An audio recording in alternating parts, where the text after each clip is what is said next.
Sahib, congratulations, जी sir. ढेर सारी बधाइयां आपको। Thank you sir, thank you sir, thank you so much sir. साहिब, बाबा अपने बारे में सर बताओ। अपना नाम, कहाँ से हो, और किस कौन सी बैंक मिली आपको पीयू में? सर मैं हूँ साहिब बनीक। मैं पश्चिम बंगाल में स्थित मैनागुड़ी से बिलोंग करता हूँ और मेरा अभी भी बैंक ऑफ महाराष्ट्र में सिलेक्शन हुआ है। बहुत बढ़िया, बहुत बढ़िया। साहिब यार, आप अपने बारे में बताओ, कितने टाइम से प्रिपरेशन कर रहे थे? सर मेरा ग्रेजुएशन 2022 में हुआ था, हम्म। सितंबर में। और हम्म। मैंने फिर मुझे एक भैया ने कहा था कि बैंक की प्रिपरेशन कर ले, तो अच्छा। मैंने फॉर्म फिलअप किया आईबीपीएस पीओ का और एसबीआई क्लर्क का, बिना प्रिपरेशन के। तो मैंने एग्जाम दिया तो देखा कि थोड़े थोड़े नंबर से प्रीलिम्स चूक गया था, तो मैंने सोचा कि प्रिपरेशन कर लेते। पढ़ाई करके फिर मैंने अनअकैडमी का सब्सक्रिप्शन लिया था। तब सर आप दूसरे प्लेटफॉर्म पे थे। हम्म। तो मैंने आपके आप पुनीत सर, अरुण सर और अ, अभिजीत अरुण सर। सर और अभिजीत सर से जो रिकॉर्डेड क्लासेस थे उनसे मैंने पढ़ाई किया और यूट्यूब में करता रहा क्लासेस। फिर मेरा 2023 में सिर्फ आईबीपीएस पीओ और आईबीपीएस क्लर्क का सिर्फ प्रीलिम्स निकला, हम्म। और बाकी कुछ का प्रीलिम्स नहीं निकला था। और फिर मैंने जब मेंस दिया तो आईबीपीएस पीओ मेंस हो गया था क्लियर। लेकिन थोड़ी कम लीड था, इस वजह से मेरा नहीं हुआ और फाइनल सिलेक्शन में मेरे नहीं हुआ। सर एक बात बताना चाहता हूँ हम्म। कि जो रिजल्ट आता था वो सर 1 अप्रैल को आता था, और 2 अप्रैल को मेरा बर्थडे है। सर मतलब सारे बर्थडे खराब हुए थे। मैं पूरे बर्थडे खराब हो गया था। मैं एक्चुअली ऐसा हूँ, मैं मतलब मैं अपना बर्थडे सेलिब्रेट वगैरह नहीं करता, मेरा को वो एक्साइटमेंट नहीं होता है। हम्म। तो मेरी एक दोस्त है मयूरी, वो उसको मैंने कहा था कि मेरा सिलेक्शन नहीं हुआ, तो ठीक है। तो उस दिन 2 तारीख को वो शाम को मेरे मुझे कॉल किया। तो कहा कि कहाँ पे है? मैं कहा कि घर पे हूँ। तो बोले कि बाहर निकल। तो दिखा कि बाहर वो केक वगैरह लेके खड़ी थी। तो मेरे आंखों से आंसू निकले जा रहे थे। तो उसने कहा कि कोई बात नहीं है, ये एक मतलब ये एक छोटा सेलिब्रेशन है, इसलिए कि हम सब तुम्हारे साथ है और तुम कर लोगे, कंप्लीट कर लोगे, तुम इंटरव्यू स्टेज तक पहुंचे, तुम कर लोगे। तो मैं बस हौसला अफजाई करने के लिए आया हूँ। तो मतलब मैं मतलब बहुत ज्यादा इमोशनल हो गया था। तो फिर मैंने 2024 में सभी बैंक के एग्जाम दिए, सबका प्रीलिम्स क्लियर हो गया था। लेकिन मेंस में सिर्फ आईबीपीएस पीओ मेंस ही सिर्फ क्लियर हुआ, और बाकी ना ही तो क्लर्क और ना ही किसी प्रीलिम्स का किसी के भी मेंस क्लियर नहीं हुआ था।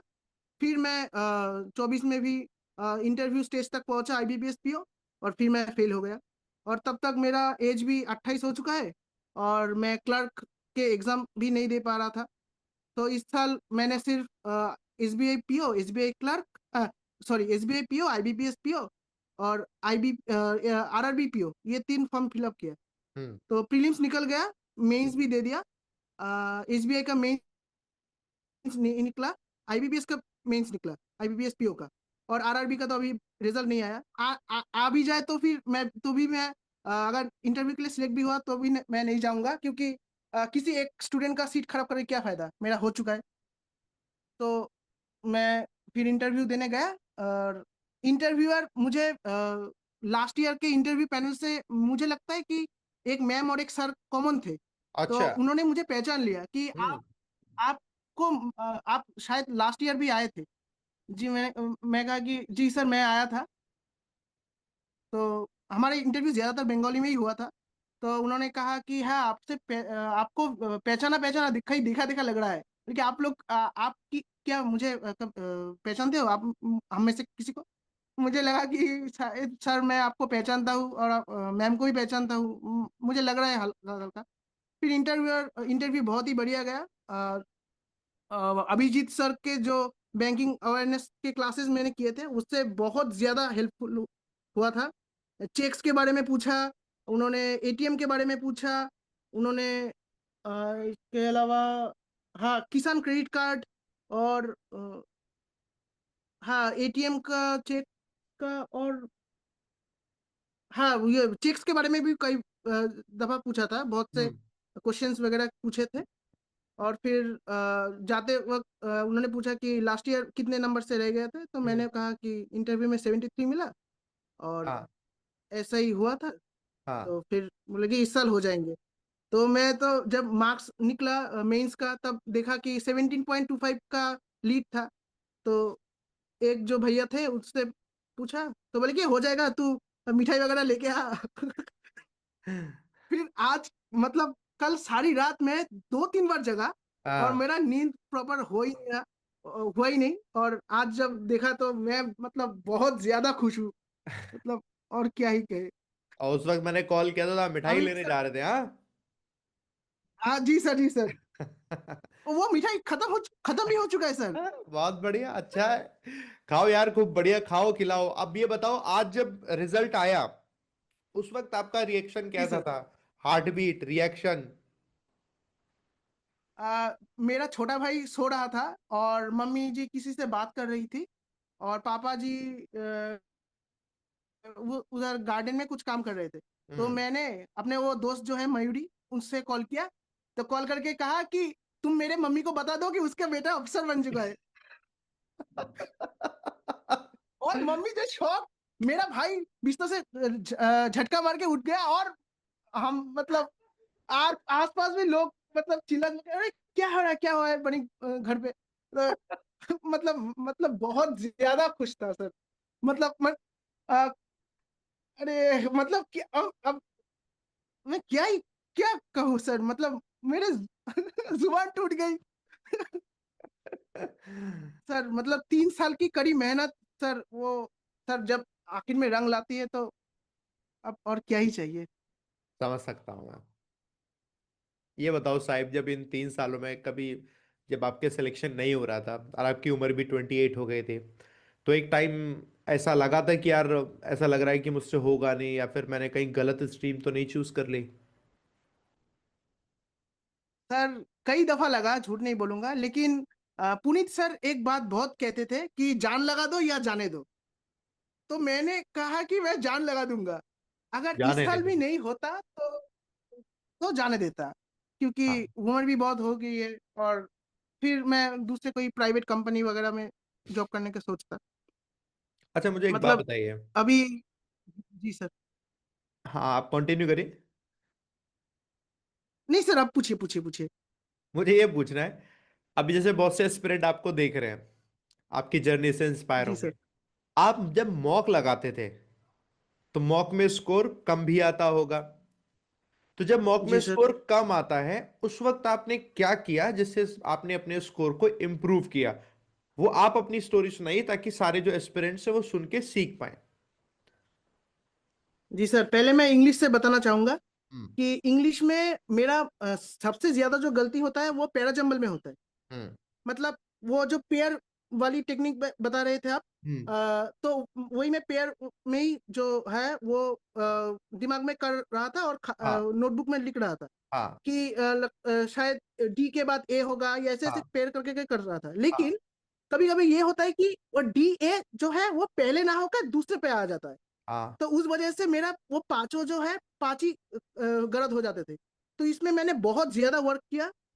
और इसके अलावा मैंने अपने वोकेबुलरी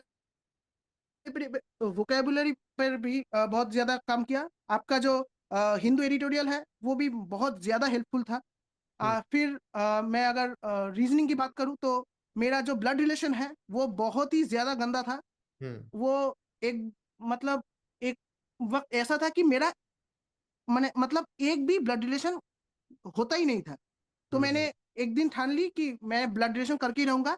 उस दिन मैंने पुनीत सर के रिकॉर्डेड 6-7 क्लासेस मैंने एक मतलब बैठ के कर डाले, जितने भी हो सके। उससे मेरा मतलब मोरल बूस्ट हो गया और मेरा सब होने भी लगा था। और ऐसे करके मैंने रीजनिंग में मतलब जो है अपना इम्प्रूवमेंट किया। मैथ्स में मेरा पहले से ही इंटरेस्ट था। मैथ मुझे अच्छा लगता था। तो मैथ भी अरुण सर से कर रहे थे। और जो भी रिकॉर्डेड क्लासेस थे, मतलब मैथ में एक चीज और है कि वो जो है डेटा सफिशिएंसी, हम्म। उसमें मैं बहुत बार ऐसा हो जाता था कि ओनली वन इज सफिशिएंट, लेकिन मेरा वन एंड टू बोथ करके मैं कर रहा था। तो वो जो है वो चीज मुझे दिक्कत दे रही थी जी, उसको मैंने भी सॉर्ट किया। और जीके में, मतलब जीके मेरा पहले से ही हाथ तंग है। आपको जो स्कोर कार्ड भेजे थे उसमें भी देख सकते हैं आप कि जीके में बस बेयरली कट ऑफ क्रॉस किया था मैं। कोई नहीं, लेकिन कोई सर, नहीं। अभिजीत हाँ, सर से जो बैंकिंग अवेयरनेस था वो टॉप नॉच था। बिल्कुल बिल्कुल। आप मुझे ये बताइए एक सवाल, कि दिन में आप कितने घंटे पढ़ते थे, जी ऑनेस्टली? सर, ऐसा कोई फिक्स तो हाँ, नहीं है, भाई लेकिन भाई भाई, ऑनेस्टली मिनिमम बता। मिनिमम अगर मॉक को हटा दे तो 3 घंटे, तीन मॉक साढ़े को तीन घंटे लगाओ, मॉक को मिनिमम। हटाओ मत, कंप्लीट बताओ। 4 से 5 घंटे? और मॉक को अगर, हाँ, ज्यादा होता है। क्योंकि मैं अगर एग्जाम ज्यादा पास आ जाते तो मैं 2 मॉक भी देता था। तो और मॉक को एनालिसिस भी करता था। तो मतलब अगर मॉक को लगा दे और मॉक के एनालिसिस भी ऐड करते तो 6-7 घंटे से ज्यादा होते थे। इतना तो जाएगा ही। अच्छा, एक सवाल आपसे, कि आज हम्म, के टाइम पर अगर आपको शुरुआत करनी है, अगर जीरो से, आपने ऑलरेडी एक जर्नी पूरी देख ली अपनी, और आपको पता है कि क्या करना चाहिए क्या नहीं करना चाहिए, है ना? अगर आपको हम्म, जीरो से शुरुआत करनी है 2026 में, तो क्या आप हम्म। करोगे? क्या आपकी एडवाइस होगी अपकमिंग एस्पिरेंट को, कि कैसे वो शुरुआत करे और कैसे टारगेट करे बैंक एग्जाम्स को? जी, मेरा अ, अगर ये वीडियो किसी भी नए एस्पिरेंट के पास जाता है तो मुझे बस यही बोलना है कि भाई तुम सही जगह पे आ चुके हो। इससे बेहतर फैकल्टी तुम्हें मिलने नहीं वाला। तुम यहाँ से पढ़ो, सर के हर एक बात सुनो। और मतलब ऐसे करो कि अगर तुम अर्जुन हो तो सर लोग कृष्ण है, कृष्ण भगवान है। अरे, तो इनको फॉलो करो। मतलब मछली की आंख भेदना है तो कृष्ण जी की बात माननी होगी। ऐसी मतलब आप बस पढ़ते रहो, मॉक देते रहो। कोई भी प्रॉब्लम हो तो उसका जो रिकॉर्डेड क्लासेस है, कोई भी टॉपिक हो, अगर वोकेबुलरी में दिक्कत है तो सर तो है ही। और अगर पैराजम्बल में है तो पैराजम्बल बाय विशाल सर लिख के सर्च करो। बहुत सारे कंटेंट मिल जाएंगे रिकॉर्डेड। उससे आप करते रहो। वो जो 1 साल पुराना है तो आउटडेटेड होगा, या फिर वो ऐसे सोचो मत। बस करते रहो, प्रैक्टिस बहुत ज्यादा जरूरी है। अब मुझे एक चीज बताइए। मेरा प्रैक्टिस से ही हुआ है तो। जब एस्पिरेंट प्रैक्टिस करता है जैसे आप करते थे, तो जैसे आपने बताया कि 2 अप्रैल को तो आपका जन्मदिन आता था, 1 अप्रैल को रिजल्ट आता था, वो जो डीमोटिवेशन के बाद फिर से होता ना, बाउंस बैक करके फिर से पढ़ाई करना, ये मोटिवेशन आपके अंदर कैसे आया था? मतलब क्या चीजें आप करते थे जिससे फिर से आप रिवैम्प कर लेते हो खुद को, और फिर प्रैक्टिस करके पढ़ना शुरू करते हो आप?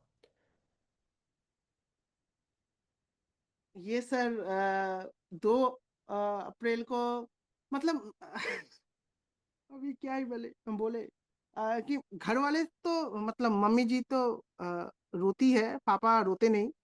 और हम लड़कों का एक प्रॉब्लम है कि हम सही से रो नहीं सकते। तो एग्जाम रिजल्ट आया, फिर बैठ चुके और सोच रहे कि क्या गलत हो सकता है, क्या गलत हुआ है। तो उसी पे मैंने जब 2025 में जब रिजल्ट निकला था, तो मेरा सिलेक्शन नहीं हुआ था। तो मैंने सिर्फ और सिर्फ मेंस पे फोकस किया, क्योंकि मेरा मेंस ही बार बार नहीं हो रहा था। तो मैंने प्रीलिम्स, जब एडमिट कार्ड निकला था प्रीलिम्स का, तो प्रीलिम्स के 3 दिन 4 दिन पहले सिर्फ प्रीलिम्स दिया। और प्रीलिम्स कंप्लीट होने के बाद फिर से मेंस मैंने सिर्फ और सिर्फ 1 साल मैंने मेंस को ही दिया। हम्म। ये इतना ज्यादा इंपॉर्टेंट है। ये अगर मुझे 1 साल पहले पता चल जाता तो मेरा ये डिले नहीं होता। बहुत बढ़िया साहिब, फाइनली आपका सिलेक्शन हो गया, बहुत खुशी की बात है। अब आपकी आगे की लाइफ भी ऐसे ही जाए, बैंक में अब सिलेक्शन लेने के बाद अपकमिंग और प्रमोशंस का है, जैब कैब जहां आप जाना चाहते हैं बैंक में वहां तक जाए। जी एंड मेरी शुभकामनाएं जी हैं सर। आपके साथ, पूरी टीम की शुभकामनाएं आपके साथ में। और आप ऐसे ही आगे बढ़ते रहो, जहां जरूरत आपको पड़े विशाल सर की, आप बेधड़क मुझे कॉल करिए। जहां पर भी हेल्प हो सकती है सर मैं आपके सर साथ। एक बात कहना है सर। सर मैं चाहता हूँ कि पर्सनली अगर कोई भी आपको ऐसा स्टूडेंट मिले जो आपका टीम एवी का सब्सक्रिप्शन खरीदना चाहता है लेकिन अफोर्ड नहीं कर पाता है, सर ऐसे किसी भी एक लड़का एक लड़की हो अगर, तो मुझे आप उनसे मुझे मेरा नंबर दे दीजिए, मैं उनका रिचार्ज कर दूंगा मैं। सर एक छोटी सी सर मेरे तरफ से एक गिफ्ट है उन स्टूडेंट्स को। आप चिंता सर नहीं अगर करिए। किसी को भी ऐसी देखिए, जरूरत है। ऐसा कोई एस्पिरेंट अगर आता है ना हमारे पास, तो उसके लिए हम लोग सपोर्ट करते हैं पूरे तरीके से। आप चिंता नहीं करिए। आपको अगर कभी लगता है तो ना सर। बिल्कुल आप करिए। सर हाँ। है ना? हाँ ठीक है And- सर, अगर अगर ठीक है सर। है ना? बिल्कुल। तो बहुत बढ़िया लगा Sahib. Thank you very much साथ में बने रहने के ठीक लिए। अब ठीक जो भी सवाल किसी भी जी सर। एस्पिरेंट को साहिब से करने हैं, तो इस वीडियो के एक कमेंट में आप जरूर लिखिएगा। Sahib will try to reply all of the comments. And Sahib, आप इंस्टा पे हैं क्या? जी सर। हाँ, तो आप, मैं साहिब की इंस्टा आईडी डाल दूंगा कमेंट बॉक्स पे। तो आप साहिब को फॉलो कर लीजिएगा, साहिब से आप डायरेक्टली कनेक्ट हो जाइए। साहिब के पास टाइम मिलेगा बैंक के बाद, तो वो डेफिनेटली आपको गाइड करेंगे। Sahib, wish you all the best. जी सर। ढेर सारी शुभकामनाएं आपको और थैंक यू आपकी सर। पूरी फैमिली को। Thank you thank sir. You very much. Thank you sir. Thank you sir. Thank you sir.